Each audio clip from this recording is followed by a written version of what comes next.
Welcome to Potentials. This is Lija, and we have a very special guest today. I'm very excited about this. It is Ani Osaru, who is I'm messing up, a metaphysician or how do you say that?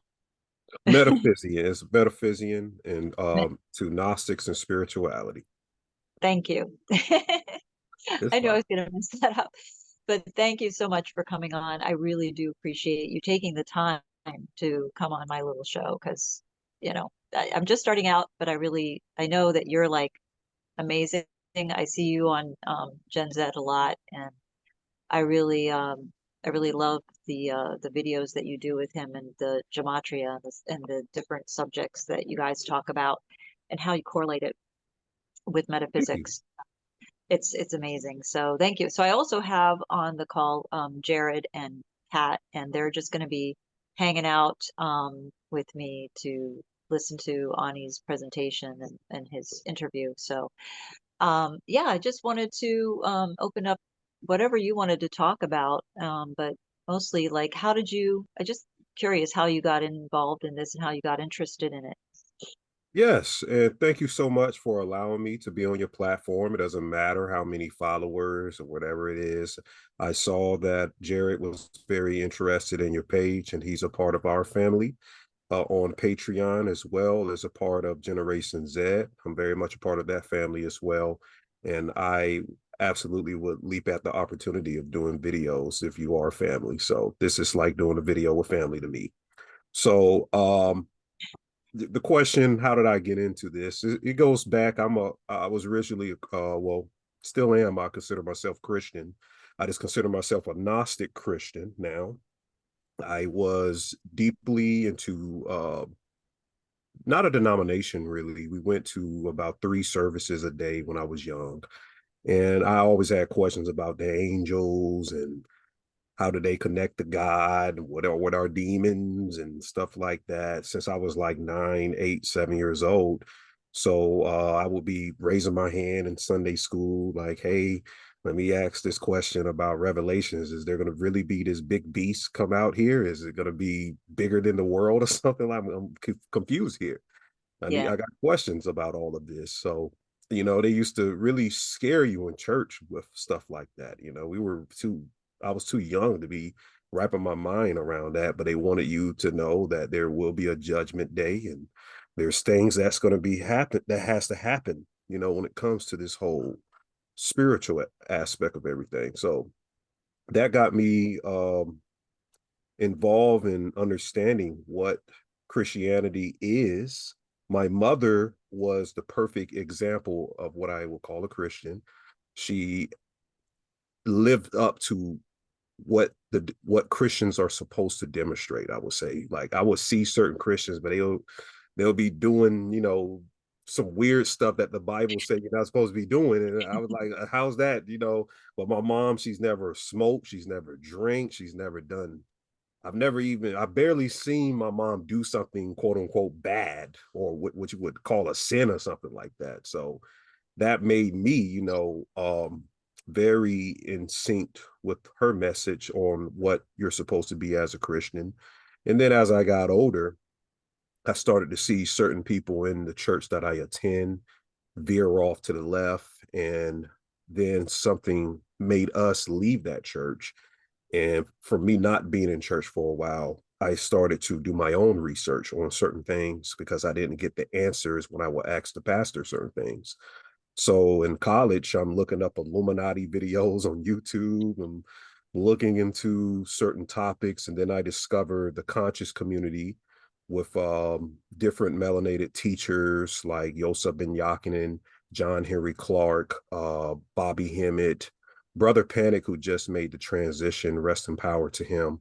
And when I discovered these particular teachers that were talking about metaphysics back in the 80s and 90s, and nobody was circulating their tapes on a big scale until the internet came around.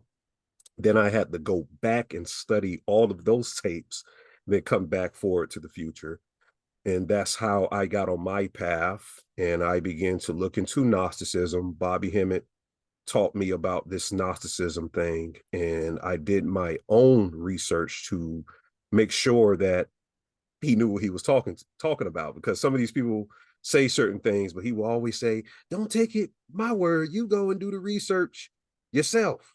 And I actually did the research, and I figured out it all corroborated with what he was speaking upon. So I ended up writing my first book in 2018. The Blueprint of Darkness is available on Amazon.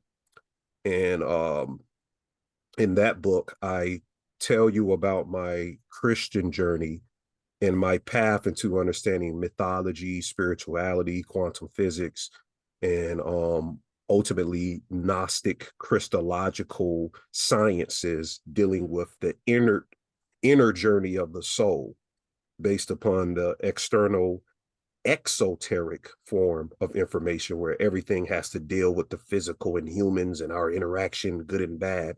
There's actually a inner journey that the ancients of antiquity were speaking about, and I think some of the theologies misconstrued that, and then the patristics, the fathers of the patriarchs of the church changed it in a way where we're looking for something outside of ourselves. Even if it is God, it's like he has to come from out there into us. Right. So so where did I begin to learn about the inner journey? I learned about the inner journey through Bobby Hemmett, actually. He gave a template and a series of scholarship that I should look into, and then the scholarship allowed for me. I read into the scholarship, and then I actually started to become practical in methodologies of how to apply yourself to the inner journey, meaning yoga, kundalini exercises, breathing techniques, different things to access the akasha within us, the etherical, subtle astral forms that we exist in, as well as along with our physical bodies. We're not just physical meat sacks. We also have other subtle bodies that we exist in. And once I began to experience that, that expanded my consciousness and made me want to know even more.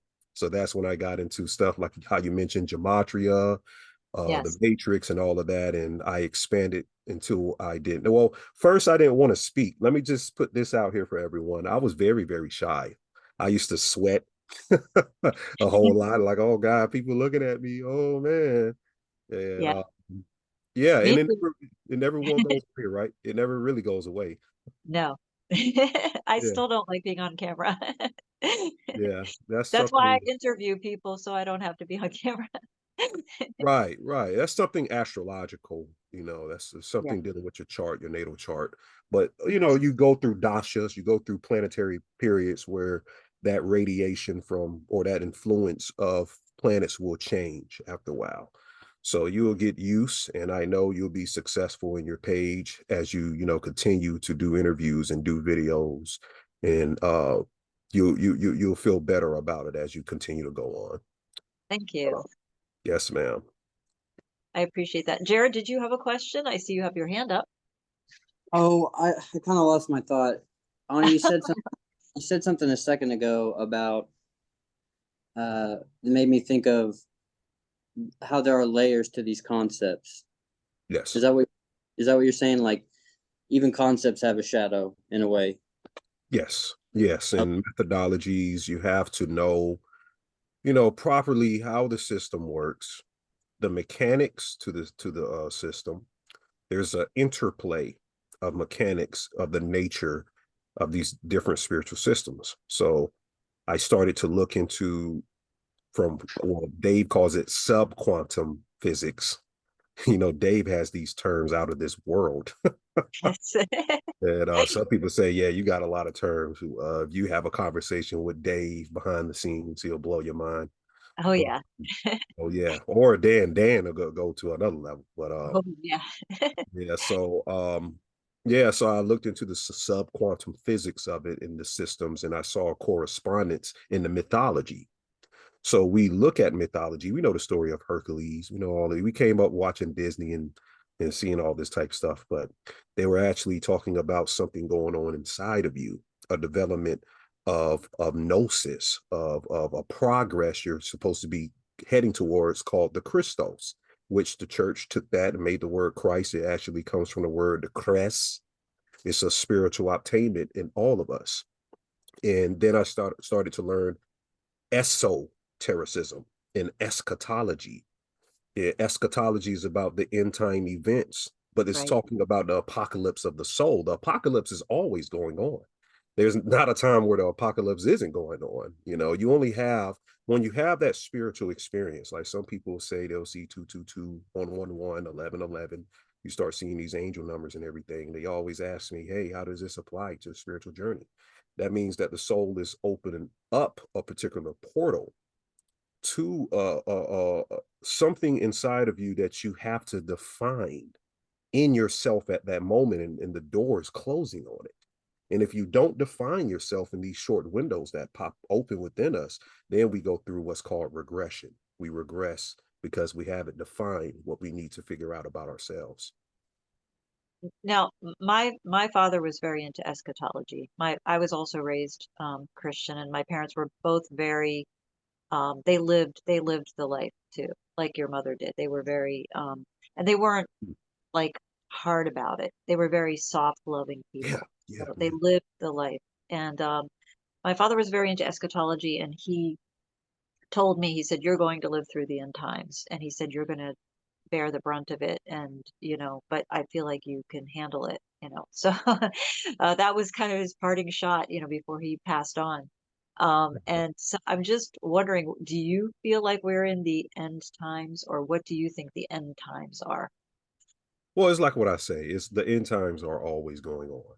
When they say Right. the end times, they're actually talking about an end of a period. It's never the threat. The Christ is going to end it all. So that's how I know, from just looking into the biblical sense of things, that when they said that there was literally a man that came down here by the name of Jesus and Christ and stuff like that. Well, one, Jesus is a Greek name, and they said that in the Bible, Jesus was a Hebrew. So how can a Hebrew have a Greek name? No preacher could answer that for me. And that's like me going into a black neighborhood, and I say, "Hey, I heard you guys got a savior," and I ask, "What's the name of the savior?" And they say, "Dong Pao Ching." Yeah, That's exactly. very confusing. Like, okay, you think it'll be something like a Troy or Marquez or something like that. But anyways, that's culture. But the point I'm making is that the Christ is something that came several times in a way, as in representing a spiritual attainment that you're supposed to go through alchemically. The actual Christ, there was a man named Yeshua, by the way. Let me just make that distinction. But that's a whole other, that's a guy who literally got persecuted by the Roman government. But that's history. Got to look into psychohistory, the actual spiritual gnosis of history. That's what mythology is for. When you hear the word mythology, you think of something like a myth, something fake, but actually it's showing the psychohistory, the spiritual envelopment of how these things take place within us in alchemy, how the alchemy is happening within our journey, how the development of different layers and tiers of gnosis is developing within us within a lifetime's journey, and what we need to take in steps to understanding even more alchemical transmutations that needs to take place for us to never come back here again, through reincarnation. So Yes. that's pretty much my diagnosis. But yeah, the Christos is a attainment, it's a frequency. So Yes. Jared, you had a question? He just answered it. Oh, okay. I guess that happens a lot. I know you did have a few questions in the chat, so let's see what they were. Yes. So how do you see the souls? Oh, this is Kat's. Um, should I go up further? Already mentioned Bobby Hemmett and or Brother Panic, but who are some of your other influences? Oh, I have so many. I have so many. I have so many. Like I said, started with John Henry Clark, C. Freeman L., Yosef Ben Yakinen, Dr. Aline Bay, Mother Oshun Dara Nefertiti, she's the one who initiated me to some of the sciences. Asir Dukateers, Dan Winters. Dan Winters is one of my, I would consider him a master teacher. Yes. So many. I can't even think all, but those are the ones that started me on the journey. Then I started to understand, more teachers after that, or start to listen to more teachers. Right. Right. And then we have another question from Kat here. It says, so how do you see the soul's journey, and has it changed in the present time? No, actually, the formula is the same. It's a Neoplatonic formula that doesn't change. Now, you go through phases because sometimes when you dream, and that's why I call it dream physics, we can have dreams, and in your dream, you probably can remember your dream, or if you can remember the dream from the night before, because sometimes if you don't write it down, it's like it's gone, it's back in the ethers. But if you can remember, sometimes in our dreams, we would be having instances going on where it feels like something that you were doing physically in this lifetime, but the dream doesn't align with any memories you have. So you're like, wait, I'm dreaming this, but this never happened in this lifetime for me. I know I wasn't in this place. I know I wasn't here. So what's going on? In actuality, we possess something called the quantum dot. That's what Dave gets into with the whole Z-pinch physics. There's this one point, even in Kabbalah, they call it the Ein Sof. It's this one point, and this point is like a black hole or a porthole to many other systems of consciousness. And so we have multiversal forms of ourselves. There's a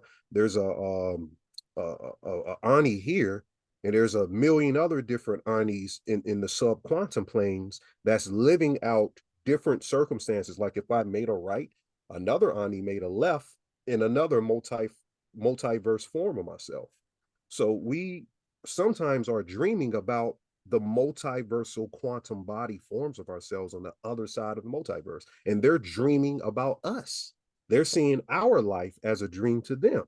So this is amazing. Yeah. Right. Mhm. So So what, I'm sorry, I had another question, but go ahead. oh no, I wasn't saying that. I wasn't saying nothing. Oh, okay. My question was, what's the difference between the center point, like the where everything is, and and the void? Are they the same place, or are they totally different places? Okay, the void could be more like the akasha. Akasha means the nothingness, the void, the triple blackness is what it is. Even when you close your eyes, that's not as dark as it can really get. The deep portion of the darkness is where actually the pineal activity is happening. That's why you have to close your eyes to go to sleep. You have to go to the darkness. That's why I wrote the book, The Blueprint of Darkness. But darkness, biblically and theologically, becomes Satan. Everything dark is bad. But really, darkness is how we get closer to what we would call God or the source frequency. Closing your eyes in meditation, what are you doing? Going into the darkness. The more light that's on you when you're meditating, it kind of distracts you a little bit. If you're meditating, you got beaming light right in your face, it kind of distracts you. You need to get into the darkness, the neuromelanin within the brain. Right. So the void is the triple blackness. And the triple blackness is where consciousness is propagating itself. It's functioning, it has functionalities, and it's called the all pervading space. If you want to get into physics terms or quantum physics, it's the quark gluon plasma. That's the original what do you call it, the waters of creation. They'll talk about the firmament. There's these waters of creation above. That's the quark gluon plasma, but that's also the void, the nothingness, and the triple darkness of space, the Ein Sof, where all of the conscious fields are coagulating into one point.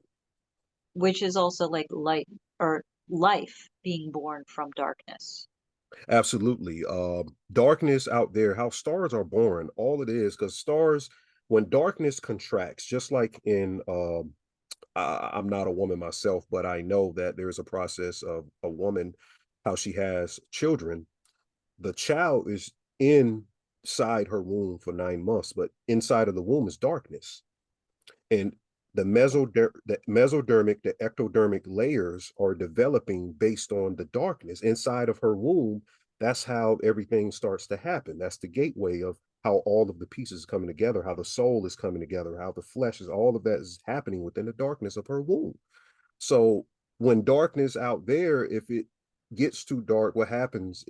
When you go deeper into the all-pervading space, it's a contraction. The darkness is squeezing, and then when it squeezes enough, boom, explosion happened, and the explosion is a star. Wow. You see what I'm saying? So that's how we're born as well. It's Yeah, like as above, so below, because like underneath, like when you plant a seed, you have to plant it a certain distance down into the dirt in right, order for it to actually grow roots and right, expand, just like a star expands into the sky. exactly. So it's as above, so below. So that's so interesting. I love that. Excellent example. Excellent. Yes. Thank you. Yes, that's so I have a weird kind of question out of nowhere, but I think you were talking about this the other in a video about X, and Yes. what is the meaning of X? And I never really understood that. Like, why did Elon name his company X? Why is X so important?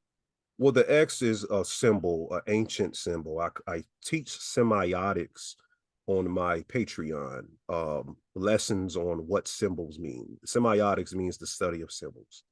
And X is an ancient symbol. This goes way beyond, how we can even look into history to see the beginning of where X is. Like you can't even find that really. It's everywhere. It's all over the place. But the X, from what I understand now today, in looking into ancient past civilizations up to now, it represents the androgynous being. So one line represents light, the other line represents darkness. And there's, the main point where light and darkness is meeting each other. This is what's constantly going on in creation and what's happening in chaos. So there's a meeting of the two polarities of existence, darkness and light. And the X is the conjoining of both. So Elon Musk is showcasing something esoteric. And you saw how he eliminated a portion of the line of the X. And if you flip it upside down, you will see that it's actually the Masonic compass. So that's something that's only certain people can see. If you I flip didn't it, even think of that. Wow, that's amazing. Yeah. yeah, he did that on purpose. Wow. Yeah. And so So the other thing about the X2 is that center point. It's like it kind of infers, it speaks to the center point, right? yes, it's always about the center point, just like the sun. They show how the sun is like this, the stars are the center points. So we represent the center points of our lives. Each and every one of us is a copy of the source, projecting itself in the hologram as the center point of our lives, just like the sun is the center point of the universe, just like God is the center point of the omniverse. So we're living projections of that, or just like how the nucleus, we're the nucleus of the atom. So I'm sorry, what was the question again? The Oh, X. just about the center point of the X. Oh, okay, yeah. So the ultimately we have to understand we come from the androgyne, the androgynous form. That's one thing we always get wrong in these communities. We were not male and female first. We were androgynous. And our copulation, when we do go into what you would call tantra or sexual activity, we are reenacting the androgynous being that we once was. So when we love each other, and we have that experience with each other, it's a reminder. The reason why it feels good is that we used to have both souls together. When you're with your special other person, it's a reminder from the source field that at one time your souls were one. So that's the constant reminder that we continue to have. Yeah, divine unity. There you go. So that's what the X represents. It represents the androgynous pre-physical planes of existence called aeons, or the pleroma that we descended from. Yes. So, Jared, do you have a question? You have your hand up. Yes. So that X, it represents the meeting of dark and light, but that's only maybe two of the four vectors we see. So is it just a visual representation of opposites joining forces all around? Like, is this what what's the singularity? Is that what this is? Let me clarify that. When I say light and darkness, I am actually talking about polarity, not literally light and darkness. So let me interject Right. that. I'm speaking polarity. Our problem here is polarity. We're not supposed to be in polarity, actually. We fell into polarity. That's another thing we have to understand. The fallen angels aren't literal Illuminati bloodlines. Now, you can follow other people and they'll tell you that. But the fallen angels are literally humans. We are the fallen angels. We fell into a physical body. The fallen state is in the physical world. And when we fell into a physical body, what happens? We're in polarity. You got two eyeballs, you got two hands, you got two halves of your brain. Everything is dual. You're split right. You got two of everything. That's our issue. The issue is it black, white, Judaism, Christianity, Illuminati, reptilians. The problem we have is humanity from a state of polarity. The war we're having is inwardly with polarity. So we have to ascend and transmute alchemically out the state that we got ourselves into. That's why it's called a universe, a university. And the body itself it comes from the etymology of shell or school. You have the word school. It comes from a ancient word called shil.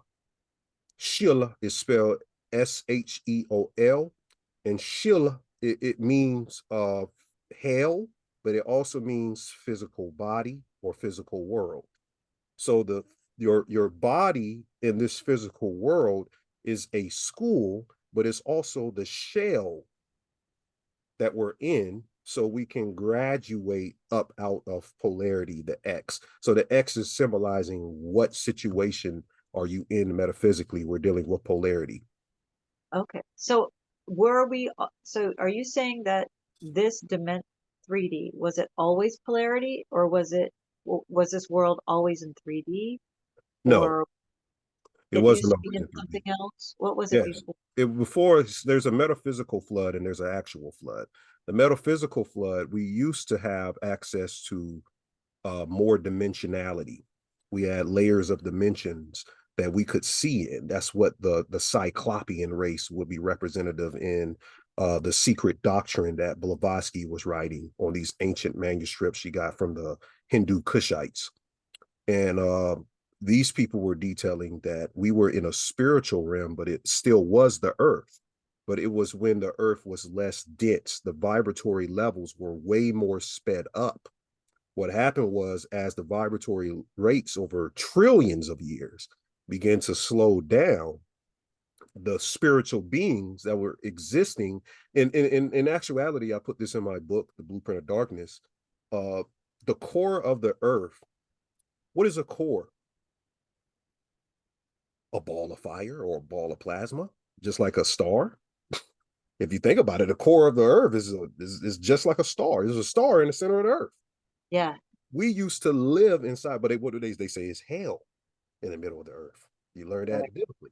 But inside of the earth is the core, and the core was originally that spiritual sped up vibratory field of consciousness that we used to exist in. And in that field of consciousness, we had access to 11 plus dimensions. Wow. But as the vibratory levels fell slowed down, that's the flood. The flood was us going into physical bodies. That's the great flood. And then whoever was the first humans, they woke up and it was like, wait, we are not humans. We are divine gods from 11 plus dimensions. And then the God or the ruling force of the physical was like, be my slave. You're under me. I am the only God now. And then we started when we lost our way, we started to worship the physical world. We started to worship the sun. But in actuality, the real worship, or the real sun is inside of us all, is our soul. So Right. we are all copies of that source, and that original plane of existence is still within us. It's just layered now, and we have to find our way back home. And that's what all of the fairy tales is about. Little Right. Red Riding Hood, all of these, the Three Little Yeah. Pigs, all of these things about finding your way home. Right. It's so interesting. So it's like it got twisted in a way. Like it was really inner, just like the words inner and understanding, like understanding and understanding how there's such a huge difference. We were really inside instead of underneath someone, Right. but it got twisted to mean like you're under me, like it's like being dominated by other powers, really. I could explain that too. The under, if you want to look at it from, see, that's the funny thing. The more you understand information, you understand the 7 hermetic laws, the 7 laws of the universe. Polarity is one of those laws. Right. So you don't have to argue with anybody ever again when you know polarity exists. That means that anybody has a argument for what you're saying. Somebody can come around and have an antithesis to what I've told you today. It's possible. And I know Yes. it's possible. But you don't have to worry about that when you understand that that is the problem with this realm, that there can be an antithesis. Then you can stop having arguments with you. That's why I don't even, I mean, I have arguments, but inwardly, when I know that knowledge, I'm not going to get too piped up about arguments. I don't let the ego run. I'll just be like, okay, I'll bow out, whatever. You're right. You're right. Okay, let's move on to the next thing. But to answer your question, the understanding is talking about the underworld. So it's that's where the under comes from. Yes, it could be meaning subservient under something, but the underworld was the pantheon that was taken out of the Christian text and all of these other Kabbalistic texts. They removed the Qliphoth from Kabbalah. They demonized it. But the Qliphoth is a crucial half of the fractality of this whole entire picture. You can't take something out and remove it when it's integral to the mystery. So they're hiding the mystery by taking pieces of the literature out, and they're studying it. And we only got the emanationality of the study. So we're studying the holographic and they're studying the actual substance. You know what I'm saying? So that's the difference. Wow. Yes. Jared, you had a question? Yeah. So just a couple of quick points. What you just said there, that speaks to why inversion is so important in the occult world, right? Right. Okay. So, Absolutely. and also this polarity thing, this may be a day one question, but that's what every single one of these religious doctrines are talking about, right? There's a light and a dark, and that's the message. Yeah. That's Okay.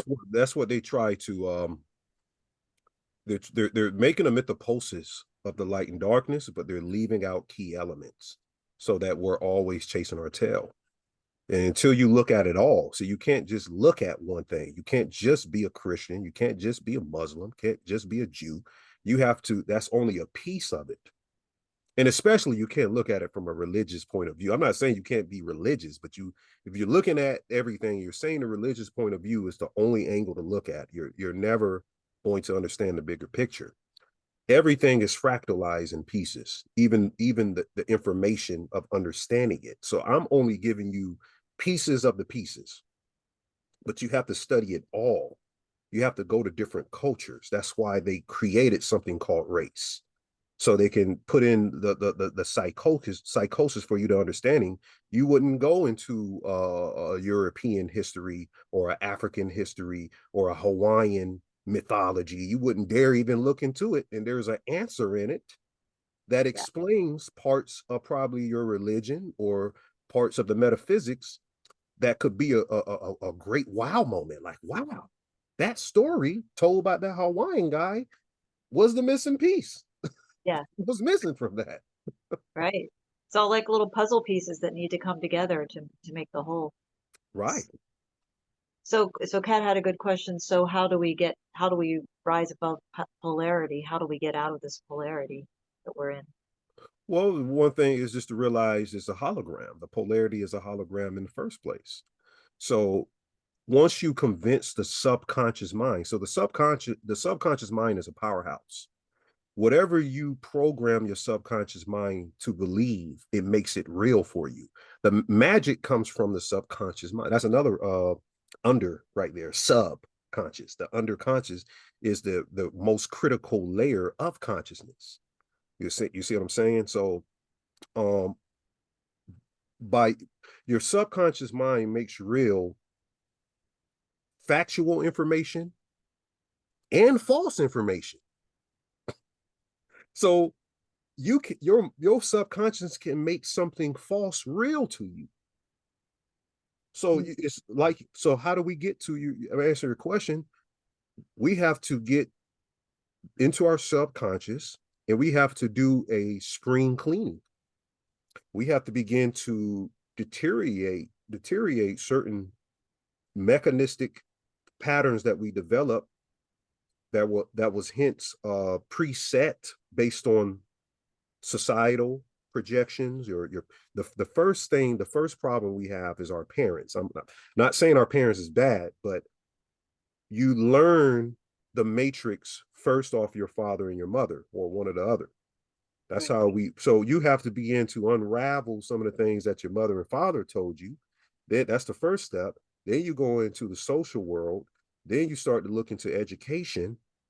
So it's a constant sifting in the subconscious until you get to the middle aspect and you say, you know what? None of that matters. The only thing matters and the only thing truth is that I am going to leave this body one day. That's the only truth in the world, that you will leave the form you're in physically. There's anything guaranteed in the world. That's the only thing guaranteed, that you're going to leave the form. It is scary, but when you understand that it's a matrix, what if I told you leaving your body was the most blissful experience you ever had? Then you start to prepare yourself like, wow, well, maybe it's not so bad. The death isn't bad how the social world makes it seem. We're supposed to be sad at a funeral, but the people who left the body, possibly it's the best thing that could ever happen to a person. And then it's hard for you to really get that in your mind because you really miss Papa, you really miss Mama, you really miss your grandma. But they went on to the greatest bliss experience. They transmuted up out of this thing, and they don't have to deal with this stuff no more. Right. Hopefully, if they have to reincarnate, you want to do it all over again, because you might come back as an AI robot. Oh, hopefully. I can't see my grandma. It's one of those. Just no. Yeah, She's a yeah. little Italian grandma. I can't see her doing that. But but so Jared had a good question. What maybe you could touch on esoteric engineering. That's interesting. What is Yes. that? So I've been teaching esoteric engineering, applying so esotericism is separate yourself in the polarity of looking at outer information of the physical and looking at the inner technology we have, and start to learn the lessons of the inner technology, how it works, how our spiritual forms work for us in the outer projection, the physical world, and then take the esoteric lessons from the mythologies, from the science of the physics, the soul physics, the subquantum physics, and then begin to integrate that in a way that we can utilize using sacred geometry, building certain objects like orgonite crystals to create certain vibratory instruments to increase the frequencies. There you go, right there. You know, that's esoteric engineering right there. So I teach that instead of just studying it, you should go and start to draw something in a book, certain symbols that you feel like that represent something that'll shift you out of a low vibrational state, and integrate that and learn how that instrument or drawing can help you shift the pattern of frequency you're in on a regular basis. Now you're reprogramming the subconscious mind, and now it's recognizing the symbol, it's recognizing that piece you have on, and then it'll make that real information for you. And then your spiritual form begins to act on everything else. I can vouch for that because I'm going to say about 2 years ago, I started drawing sacred geometry. I just started using a compass and Mm-hmm. making Metatron's cubes and flowers of life, and just started drawing all of these sacred geometry. And then I hung them on my wall. And when I would look at them, there was something that it would do to me. It That's right. just really lifted me. So I definitely can vouch for that. Yeah. Yes. Yes. And then wearing them is another thing. There's something about when you wear them, you feel different. So I can definitely say, recommend this for people. Yeah. It And imbues it. It's imbuing it within you. you are like you're like embedding it, imprinting it Yes. in your DNA kind of, I think. Right. So like a cat just said, how do we begin to teach this to children? Well, I think it's pretty much simple like that, where you have them start if you have it around the house from the time they're a child. Mm-hmm. Just like when I was a little kid, my parents had crosses around the house. Well, you could have these other things instead, or maybe Right. along, I don't know, whatever. But I'm not going to argue with anyone. Yeah. but Yeah. Yeah. Yeah. like it's having things around and then teaching them these very simple principles. Like it's because it's very visual, I think. I mean, Yeah. but And what being do you brave about it too. Being very brave, you know, because you feel like maybe doing something wrong. By doing that, be brave. And by brave, I mean you know that this is right. It's not, Satanism. It's not none of these things, which I could do a whole lecture to break down the origins of Satanism, which I have. But Yes. um you're being brave and you're doing it inch by inch. Don't overload children, Right. because they need times. A lot of times we don't realize children have a development. They have developmental stages. Adults can take in information a little bit faster, but they have to develop. So you introduce it in increments, and even if they ask questions, you give little tad pieces. They're still eating baby food, even if they're going into their teenage years. You get them little pieces at a time, and then when you see them coming along, then you can increase the type of information you can pass down to them. I totally agree because I feel like you can overwhelm them. Not only that, but then especially when they get to be to a certain age, they get like, oh, they kind of overdose on it. They're like, I've heard that Yeah, enough, right? You don't yeah, want to push it on them. So yeah. yeah, having just I feel like the visual stuff is the best way to start with, especially the younger ones, Right. because that's what they relate to, the visual things. So I agree. yeah. I agree with that. Mm-hmm. Well, does anyone else have any other questions? Said, do I teach this? Yeah, I do teach it on Patreon. What we do, Jared can attest to this. We do a roundtable discussion like on a Monday. So I talk about any new information. If there is a big celebrity death, or something happened, if Biden said something, or something that's affecting the world and everybody's speaking about it, I'll cover these things, and then I will decode it so people can know, okay, this really is this. They got us looking this way. We need to be looking that way. That's how our roundtable discussions, and I'll allow you to come on platform. Anybody that's on my Patreon, they're allowed to come on stage on roundtable discussions and just share their thoughts and opinions. And we just press through the information. And then on other days, I do a synchronization of the void class where I go into deep metaphysical information. And the crown jewel is the reptilian eye module. When I go real deep into the metaphysics, we have a lesson that we want everyone to be thinking on within that week. That's going to challenge your mind. You might have to look at the video 1 or 2 times, but we want to challenge your mind. The problem is we're not challenging ourselves. We want the easy way out. And that's why we keep going into the repetitive patterns that we're in. We're not seeing no shift in our spirituality because, one, we don't want to change perceptions. We're holding on to something that makes us feel good. And I tell people all the time, and I'm not here to make you feel good. I'm here to shake you up, and I want you to start looking at things differently. And that's what's going to be very progressive. It's going to strengthen you and prepare you for what you need to do with your spiritual workings. Right. And it's also part of the programming, because if you stay in the same programming all the time, everything you've always ever believed, then you're not going outside of, you're not venturing outside of your programming, you know. Right, So, right, right. exactly. Jared, you have another question? Yeah. So, oh, tell me I didn't lose my. Oh, anyone watching this really should look into that Patreon, because learning how to interpret these things that are happening in the news, like if there's a mass shooting, look at the number of people that were killed, right? Stuff like that. Mhm. Yeah. You've really, like, you nail it, and it's not what we think it is. Like Right. these news stories, they're not what they're portrayed as. Right, What right. do you It's think of the, I'm sorry, I need to interrupt you. Go ahead. Oh no, I was just saying that I just provide a new angle for you to look at it and know that most of these things are orchestrated. That's all I was saying. But continue. Oh, and I was just going to ask you, because we just recently had the Matthew Perry thing, and I found that to be kind of weird. So with the whole Matt Man thing, what was your take on that? Oh, I said a lot about Matthew Perry. Let me share screen real quick Oh, too. I'm sorry. I need to make you host. I'm sorry. Okay. I Let me did do share. that, but then I got out Okay, of it. Sorry. that's fine.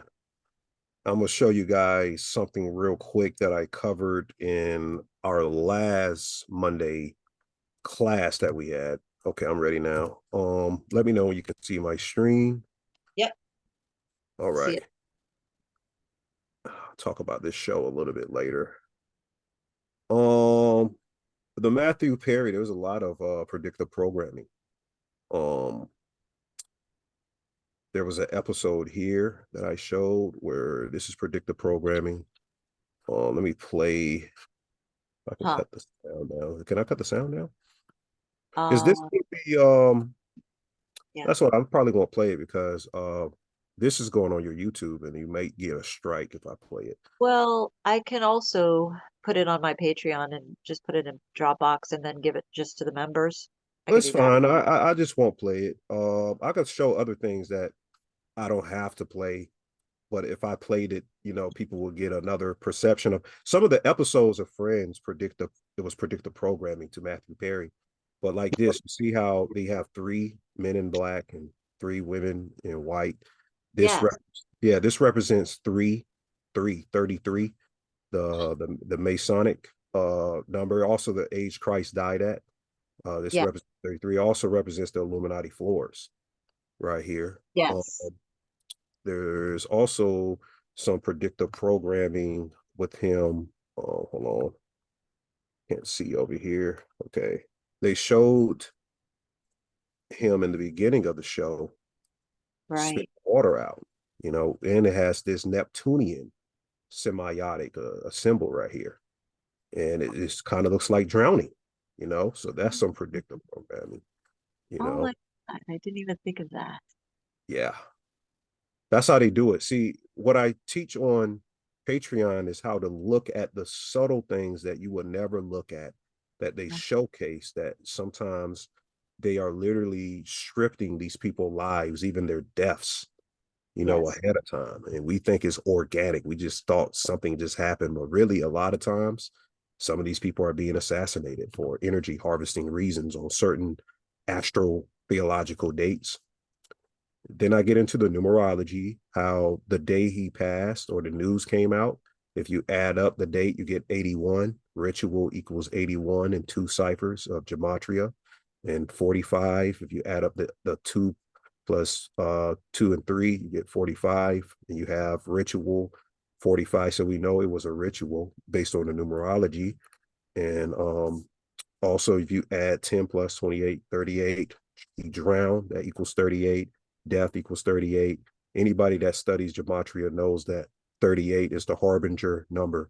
It's the number of death, in the reverse 83 as well. 44 too can be applied in some circumstances. And if you reverse his name, it's called anagram. the anagrams of his Yeah. name, you get all of these words. You get front page, tragedy, performer, water, death, drama. All of these words exist in his name if you move the letters around. And there was one more thing. He also promoted I just say the jab, just for code words. Yep. And from the time he said that to the day he wore this shirt right here, Yes. actually 33 days. No, the first time he posted on Instagram Right. it was 33 days from the time that they put us on lockdown. So there's the 33 again. And also the 9th season of Friends. I forgot which episode. I had the name is in my notes. He was 33 years old, 3 months and 3 days old when they mentioned he was going to die by drowning in that episode. So, Wow. yeah. That's crazy. That's wild. Yeah. So it's crazy. So that's what we give you that information not to disrespect Matthew Perry or his family. We just give you that to let people know that a lot of people in the industry probably don't even know how vast of this stuff is being orchestrated against them. They probably know that there is people like that in the industry, but they don't really understand how vast of a network that they have. Kabbalists, that means people who practice Kabbalah in the numbers of gematria. They have like quantum computers running numbers all the time to find a perfect candidate of a celebrity to take out, for a certain harbinger date for energy. Oh, so that's why. So they're doing it just mostly for energy. Yes, That's why energy. these sacrifice rituals is for their own, to feed them. Yeah, because I did a video called "The Physics of Sacrifice." Like when you kill a person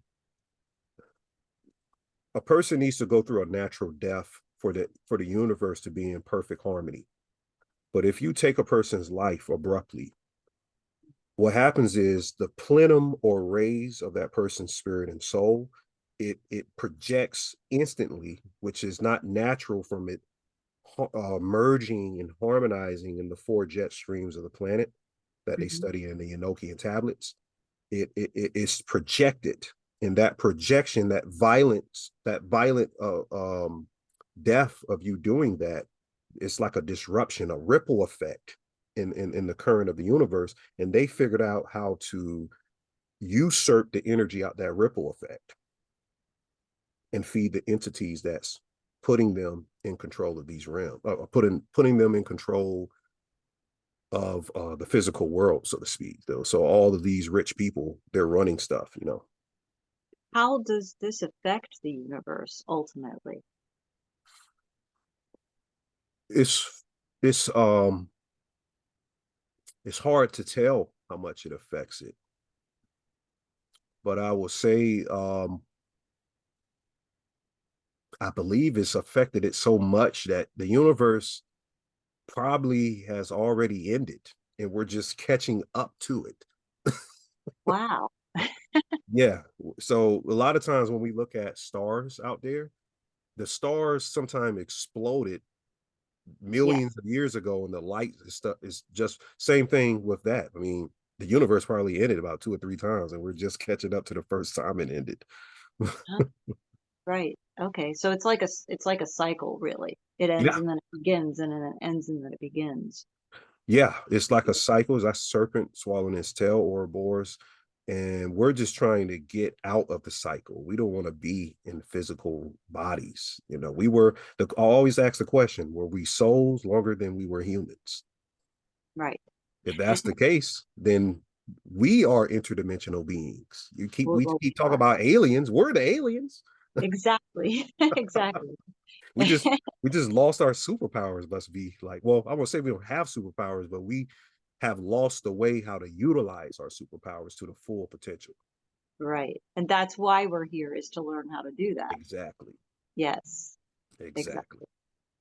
So I feel like that's what we're doing here right now Yeah.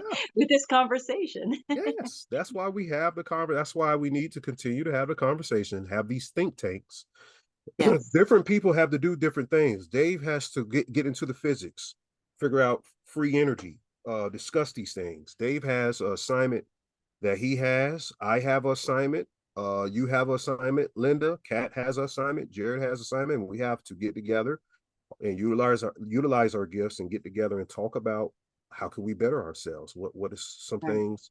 Well, Ani said this. Maybe I can apply this to what I'm doing. Oh, Linda said that. Maybe I can apply that because we all have something to offer. You know something that I have no idea about, and I would be grateful to get that knowledge from you. Like, wow, thank you so much for giving me that knowledge. Instead of thinking, oh, this person knows everything. Everybody has something to offer to something. So we have to understand that.